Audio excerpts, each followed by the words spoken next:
எல்லா தப்பையும் நீங்க தான் பண்ணீங்க. எஸ், சந்தோஷ் சொல்றது கரெக்ட் தான். எல்லா தப்பையும் நம்ம தான் பண்றோம்.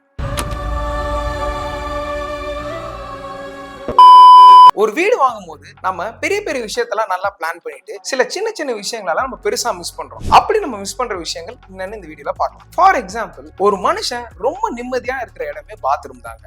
அந்த பாத்ரூம்ல நம்ம ப்ராப்பர் கிரிப் டைல்ஸ் போடாம இல்ல ப்ராப்பர் ஸ்லோப்பிங் வைக்காம இருந்தா நமக்கு நிறைய ப்ராப்ளம்ஸ் வரும். ஸ்டெய்னிங், லீக்கேஜ், அப்புறமா நம்மளுக்கு ஃபங்கல் growth வரும்.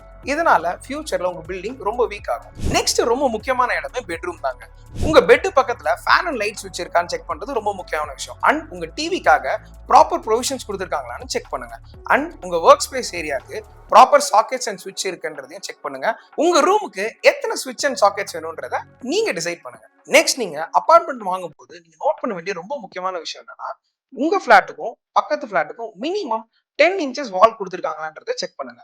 அப்பதான் உங்க பிளாட்டுக்கு ப்ராப்பர் இன்சுலேஷன் கிடைக்கும். இந்த ப்ராப்பர் இன்சுலேஷனை பில்டர்ஸ் மெயின்டைன் பண்ணாதான் பக்கத்து வீட்டுல ஓடுற டிவி சத்தம் நம்மளுக்கு கேட்காது. அண்ட் நம்ம வீட்டுல பர்சனலா ஷேர் பண்ற விஷயங்கள் எதுவுமே அவங்களுக்கு கேட்காது.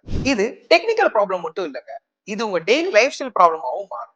நம்ம ஸ்பேட் ப்ரொமோட்டர்ஸ்ல நம்ம எல்லா ஸ்மால் டீடைல்ஸும் ப்ரீதிங்க் பண்ணி பிளான் பண்ணி டிசைன் பண்றோம். இதனால நீங்க ரிக்ரெட் பண்ணவே வேண்டாம். We know where things goes wrong and we make sure they don't.